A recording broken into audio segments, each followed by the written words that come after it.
आज का टॉपिक है ग्लैंड। क्या है? ग्लैंड।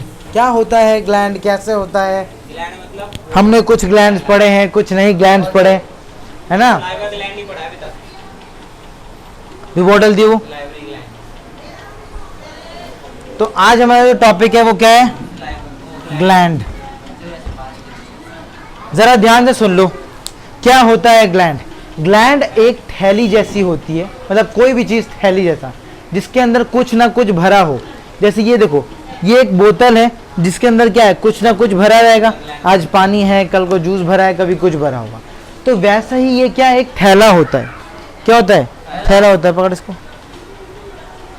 तो ये एक बैग जैसा होता है जिसके अंदर क्या होता है, जिसके अंदर क्या होता है, कोई ना कोई जूस होता है। क्या होता है? कोई ना कोई टाइप का जूस होता है। उसी को बोलता हूं ग्लैंड। उसी थैले को क्या बोलता हूं? ग्लैंड। क्या हर थैले को ग्लैंड बोलूंगा? नहीं, जिसके अंदर जूस हो या फिर कुछ ना कुछ हो, ऐसा थैला जिसके अंदर कुछ ना कुछ हो, उस थैले को क्या बोलूंगा? ग्लैंड। सर स्टमक को भी तो ग्लैंड बोल सकते हैं। मुंह बंद रख, ये अपना दिमाग में ज्यादा ही लगा देता है। बायोलॉजी का हाथ पैर तोड़ेगा ये ध्यान दो। ग्लैंड, ग्लैंड क्या होता है? कोई पूछेगा तो क्या बोलोगे? ये एक थैला होता है जो अलग अलग जगह प्रेजेंट होता है, जिसके अंदर कुछ ना कुछ होता है। हमारी पूरी बॉडी में अलग अलग तरीके के ग्लैंड्स हैं। अब ग्लैंड के दो कैटेगरी, ग्लैंड के दो कैटेगरी क्या होते हैं? दो कैटेगरी। एक बोलते हैं एक्सोक्राइन ग्लैंड, एक्सोक्राइन ग्लैंड, और एक होता है एंडोक्राइन ग्लैंड।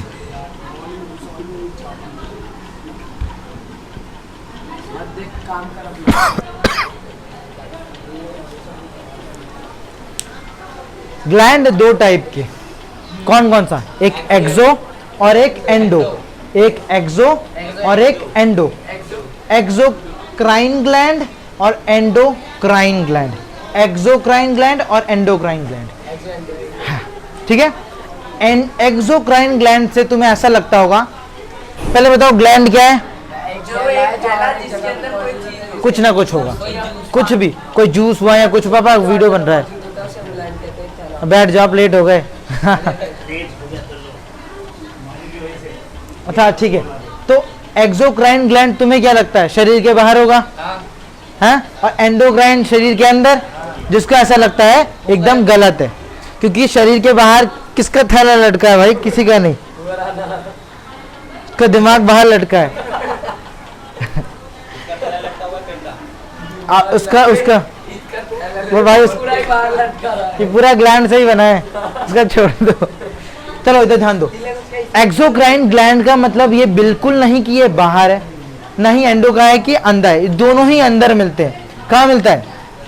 दोनों ही अंदर। लेकिन एक्सोक्राइन ग्लैंड से एंजाइम निकलता है। क्या निकलता है? एंजाइम निकलता है। बता रहा हूं, सुन ले। क्या निकलता है? एंजाइम। और एंडोक्राइन ग्लैंड से हार्मोन निकलता है। तो तुम बताओ, एड्रिनल ग्लैंड पढ़ाया था, तो एड्रिनल ग्लैंड से क्या निकलता था? हार्मोन निकलता था कि एंजाइम निकलता है? हार्मोन। तो हार्मोन, तो एड्रेनलिन ग्लैंड कौन सा ग्लैंड है? एंडोक्राइन ग्लैंड है कि नहीं ग्लैंड है? बात समझ लो। एक्सोक्राइन ग्लैंड से क्या निकलता है? एंजाइम। एंजाइम क्या होता है? एक जूस लिक्विड जैसा होता है। कोई भी लिक्विड जैसी चीज को ही बोलते हैं एंजाइम। और एंडोक्राइन ग्लैंड से क्या निकलता है? हार्मोन निकलता है। क्या निकलता है? हार्मोन। हाँ, हार्मोन एंडोक्राइन ग्लैंड से निकलता है। हार्मोन समझाने तो दे बाबा, समझाने दे। मैंने बोला खत्म। जिस दिन मैं बोल दूंगा ग्लैंड खत्म, उस दिन के बाद तेरे को कोई डाउट ही नहीं रहेगा। तू बोला था चू नहीं करेगा, बंद कर दूं? खत्म बाबू, खत्म। यही हो गया। इतने में तुम्हारा बुक में यही लिखा है ये। ठीक है। देखो एंजाइम क्या होता है? एंजाइम कभी भी ब्लड में नहीं मिलता। एंजाइम ब्लड से दूर रहता है। इधर सुन ले सत्यम, एंजाइम कभी ब्लड में नहीं रहता, ब्लड से दूर रहता है। और हार्मोन ब्लड में ही मिला हुआ होता है, ब्लड में मिल जाता है। यानी हार्मोन ब्लड में मिलता है कि नहीं मिलता? एंजाइम ब्लड में मिलता है? नहीं। जैसे कि एग्जाम्पल, थूक। थूक एक एंजाइम है। जब थूकते हो क्या खून निकलता है? नहीं। तो वो हार्मोन है कि एंजाइम है? एंजाइम है। अब तो तुम्हारा कहीं कट जाएगा तो ना, उस हिसाब से मत सोच। समझ में आया बात? इनमें से कौन सा ब्लड में मिल जाता है? एंजाइम मिलता है कि हार्मोन मिलता है? हार्मोन मिलता है। क्या एंजाइम ब्लड में मिलता है? नहीं। तो तुम बताओ, क्या ये ब्लड के रास्ते जाएगा एंजाइम? क्यों? अगर जाएगा तो मिल जाएगा।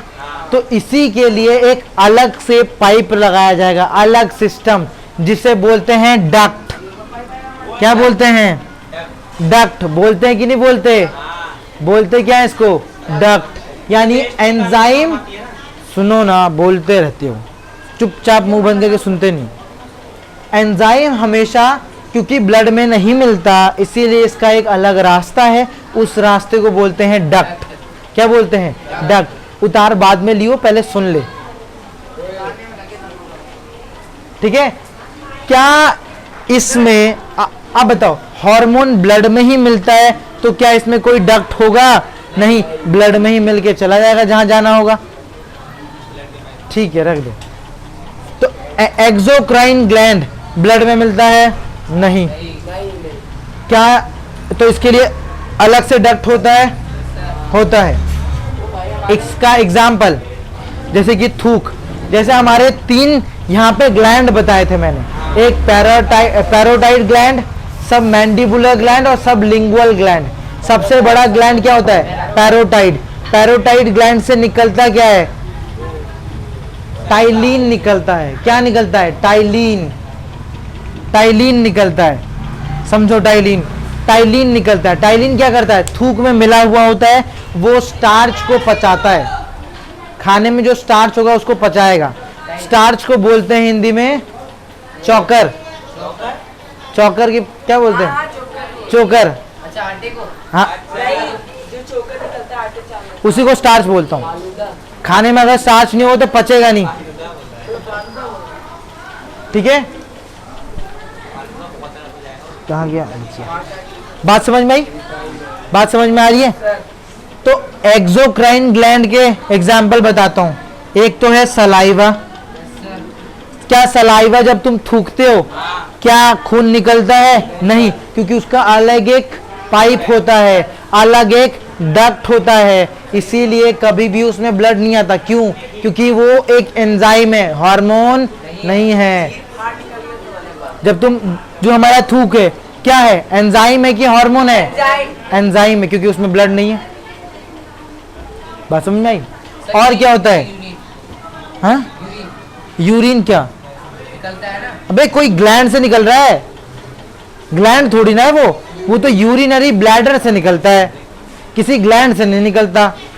ठीक है उसका भी वो थैली है, लेकिन उसे हम ग्लैंड में नहीं लेते। ठीक है, उसको कुछ करता नहीं, वो बाहर करता है। सलाइवा और ईयर वैक्स। ईयर वैक्स मतलब कान में जो मैल है, जब कान से जब मैल निकालते हो क्या खून निकलता है? नहीं। तो ईयर वैक्स क्या है? एक एंजाइम है। क्या है? एंजाइम है। इसका क्या काम होता है? तो कानों में कोई भी धूल कण को घुसने नहीं देता। नहीं, वो वहां चिपक जाता है इसमें, फिर तुम उसको बैठ के निकालते हो संडे को, है ना? बोले हाँ। बात समझ में आई? और बताओ, और बताता हूं। आंखों में, आंखों से आंसू निकलता है, तो आंसू एंजाइम है कि हार्मोन है? क्यों? आंसू जब रोते हो तो क्या खून निकलता है? नहीं, खून निकल ही नहीं सकता, क्योंकि एक्सोक्राइन ग्लैंड में ब्लड में नहीं ट्रांसफर करता, उसका एक अलग से डक्ट होता है। ठीक है, तो हमारी आंखों में जो ग्लैंड है उसका नाम होता है लैक्रिमल ग्लैंड। हाँ, जो आंखों में होता है, आई में क्या होता है? Lacrimal gland. हाँ, तभी उसी ग्लैंड से तो तुम्हारा क्या निकलता है? आंसू निकलता है। वो क्या लिख दिया? ग्लैंड में नमक भी होता है, आई। सॉल्ट उस ग्लैंड में सॉल्ट भी होता है। नहीं, उसमें नहीं नमक होता, वो टपक के आता है ना, तो चेहरे में जितना नमक होता है उसमें हो जाता है। ईयर में कौन सा ग्लैंड होता है? ईयर में ग्लैंड छोड़, अभी ईयर पढ़ा रहा हूँ मैं। ईयर में वैसे ग्लैंड होता है, क्या नाम इसका, सेरूमिनस ग्लैंड। ईयर में हाँ छोड़, उसका तो कोई काम नहीं, आगे पढ़ाऊंगा तो सब समझा दूंगा, टेंशन क्यों लेते हो। अभी तो मैं समझा रहा हूँ एक्सो और एंडोक्राइन ग्लैंड के बीच का डिफरेंस, समझ में आ रहा है? क्या तुम कोई एक एग्जाम्पल दे सकते हो एक्सोक्राइन ग्लैंड का? दे दिया। बताओ। Saliva year. अरे कोई तुम बताओ ना। आपने बताया था गलत निकल गया। अरे तू इतने से बात करना फालतू है। हाँ नखून क्या? नखून के अंदर मैंने ये तू इससे दूर रहे, तू इससे दूर रहे, तू थोड़ा दूर रह जा, तू इससे दूर रहे, तेरा दिमाग डैमेज हो रहा है। तू बता। सर पसीना। पसीना, स्वेट। स्वेट स्किन में एक ग्लैंड होता है पता पसीने में नमक। जिसे क्या बोलते हैं, इसका क्या नाम है ग्लैंड का, स्किन वाले का? दूरी बना खेलते हुए मुंह में दूरी बना। स्किन में, यानी स्वेट भी निकलता है, सिंपल सी बात, स्वेट लिखता हूँ, भैया इसको नहीं ना। स्वेट निकलता है। और बताओ स्किन सर से, यहाँ से वो निकलता है ना वो। नहीं तेरे मसाले की बात नहीं कर रहा जो तुम्हारे अंदर से मसाला निकलता है वो कोई ग्लैंड से नहीं निकलता, बल्कि वो धूल कण चिपकते जाता है, वो म्यूकस में हो जाता है। क्या एग्जांपल? हाँ तुम एग्जाम्पल दोगे तो होगा। खोपड़ी क्या? पता नहीं ये क्या फालतू है दिमाग, उसमें से कुछ निकल रहा है? नहीं, आंसू हो गया, निकलने वाली चीज बोल। कोई भी पानी जैसे थूक है, ब्लड नहीं होता उसमें, है ना। और क्या होता है? टॉयलेट। और एक होता है हमारा, देखा है किसी किसी का स्किन बहुत ऑयल होता है तो सीबम बोलते हैं उसे, बताया था कि नहीं? सीबम, तो सीबम भी तो एक्सोक्राइन ग्लैंड का एग्जांपल है ना। तो सीबम लिख सकता हूँ नहीं लिख सकता हूँ? सीबम, सीबम जिसको नहीं पता तो नाक के ऊपर इतना पचर पचर तेल नहीं निकलता, पच पच। बालों में भी होता है ये ग्लैंड, जिसमें ज्यादा हो जाए, जब यही ग्लैंड, जैसे बालों में कौन सा ग्लैंड होता है? Sebaceous gland, sebaceous gland. क्योंकि बात नहीं करती हूँ, मेरी सलाइवा में लिख दिया। अरे वो जगह नहीं होता। कहाँ लिखा है सलाइवा में? ये शिवम। सेबेशियस ग्लैंड है जो हमारे स्किन में होता है। किसी किसी के बालों में सेबेशियस ग्लैंड से तेल ज्यादा निकलता है तो वो गंजा होना शुरू हो जाता है ना। देखते हो हेयर फॉल हो रहा है, माय गॉड हेयर फॉल है कि नहीं? सेबेशियस ग्लैंड जब आउट ऑफ कंट्रोल हो जाता है, सेबेशियस ग्लैंड बुड्ढों में जल्दी आ जाता है ना। नहीं, जब तू देख, एक तो होता है उम्र पे तेरा वो क्या बोलते हैं, वो डैमेज ही हो गया सेल, तो दिक्कत की बात है। सर आता उनमें जवान लोग। जैसे ये 18-19 के हो और तेरे बाल झड़ रहे हैं, हाँ, जैसे उसके झड़ गए, मेरे हाँ मेरे तो जड़े। तो कहाँ गए तेरे? ये रहे ना, ये रहे। झड़ इसके। बात समझ में आई? झड़ते हैं तो इसको कंट्रोल करते हैं बस। देखो तुम्हारे बाल कभी भी झड़े आगे तो तुम सीधा जाना डर्मेटोलॉजिस्ट के पास, ये कहाँ पे? एक डॉक्टर का नाम है, पूछना डर्मेटोलॉजिस्ट नियर मी, वो बता देगा तुम्हें करना क्या चाहिए।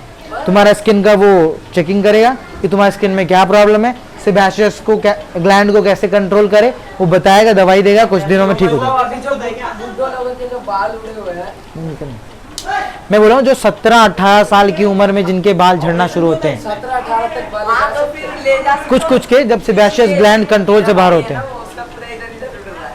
हाँ भैया। हाँ उसको बता दियो कि उसे डर्मेटोलॉजिस्ट के पास जाना चाहिए। सही में ये चीज उसका खाली होते चला जा रहा है। रोहित उत्तर नहीं जैसे मेरे भी हेयर फॉल शुरू हुए थे इसी सेबेशियस ग्लैंड की वजह से। इसका नहीं हाँ मैं गया था, मेरा ठीक हो गया कहाँ जाना पड़ेगा?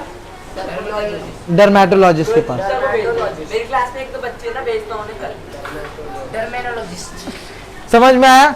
तो ये एक्सोक्राइन ग्लैंड के एग्जाम्पल है। एंडोक्राइन ग्लैंड के एग्जाम्पल क्या क्या है? एक एड्रेनलिन है, इसके ऊपर तो बहुत सारा है। ये तो खून में मिला हुआ होता है, ये खून में नहीं मिला होता। मैं बोलता हूं कि कौन सा एंजाइम मिला होता है ब्लड में कि हार्मोन?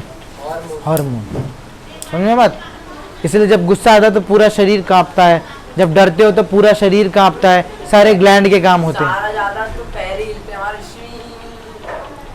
ठीक है, पेट के भूत उसको भूत का है। जैसे इसका एक एग्जाम्पल है थाइमस ग्लैंड, जो 15 साल के बच्चों तक ही होता है। क्या होता है? एक थाइमस ग्लैंड, थाइमस ग्लैंड इस ग्लैंड का काम होता है, अंदर होता है, ठीक है, ये खून में मिल जाता है। कैसा एंडोक्राइन ग्लैंड है थाइमस, ये यहाँ होता है। 15 साल की उम्र तक के बच्चों में ही पाया जाएगा, उसके बाद नहीं। इसका काम होता है प्रोटीन बनाना। क्या बोलते, प्रोटीन बनाना। तो 15 साल का है, ये 6.5 हो गया 14 का है। आगे के बना रहा है सर, तो झूठ बोल रहा है। ये इन्होंने 6.5 ऐसा हो बच्चों को गया। बोल सकते हैं हम, इनमें होता है। ये 6.5 हो गया। इसमें इतना प्रोटीन है ना, इसे लेने है उसका नहीं सोचना, वो ग्लैंड से ही मिलके बना है। तो देखो भगवान कितना होशियार था, उसने 15 साल के बच्चों तक में प्रोटीन दे दिया। देखो तुम अलग से प्रोटीन खाओगे अलग बात है, लेकिन गरीब हो या अमीर हो उसको प्रोटीन मिल जाएगा, क्योंकि उसके शरीर के अंदर कौन सा ग्लैंड प्रेजेंट है, थाइमस। भगवान सोच समझ के, क्योंकि भगवान ये जानते थे कि इस जिस दुनिया में मैं लोगों को भेज रहा हूँ, लोगों को बना रहा हूँ, उस दुनिया में कुछ लोग अमीर होंगे, कुछ गरीब होंगे। तो उन्होंने शरीर में 15 साल की उम्र तक क्या बना दिया, थाइमस ग्लैंड। तब तक तुम्हें आराम से प्रोटीन की कभी कोई कमी नहीं होगी, तुमको तो अब कमी होने लगी है। कमी नहीं होगी। उसमें ज़्यादा हो गया है, उसमें ज़्यादा हो गया है, उसकी बात अलग है। उसके एक तो प्रोटीन बना रहा है, ऊपर से इसको भर भर के रोज प्रोटीन मिल रहा है। ले भाई ले, इसीलिए बोलते हैं, देखो इसीलिए बोलते हैं आप अगर पढ़े लिखे हो ना तो और अच्छे पेरेंट्स रहोगे। आपको पता है जब अंदर वाला ग्लैंड बना रहा है तो इसको प्रोटीन की चीज़ें कम बल्कि एनर्जी वाली चीज़ें ज़्यादा दोगे। बात सही है कि नहीं सही बात है? बहुत सही है। तुम्हें तो तुम अपने बेटा बेटी का ध्यान रखना ठीक है प्रीतम, है, अपना बेटी का ध्यान रखना। 4 साल हो गए, 4 साल और तू जानी है, समझा दी करो इसकी मम्मी को। मैं क्यों समझाना? अच्छा जी, हालांकि मैं समझाने जाऊंगा लोग मुझे बोलने लगेंगे। अच्छा तेरे को ज़्यादा समझ में आता है। अच्छा हाँ, इतने लोग को जहाँ समझ आता है सबको बताता रहता है। अभी जाके अपनी भाई बहन पे यूज करेगा। ऐसा नहीं है, कोई बोले भाई को ऑयल लगाएगा ढंग से सर पे।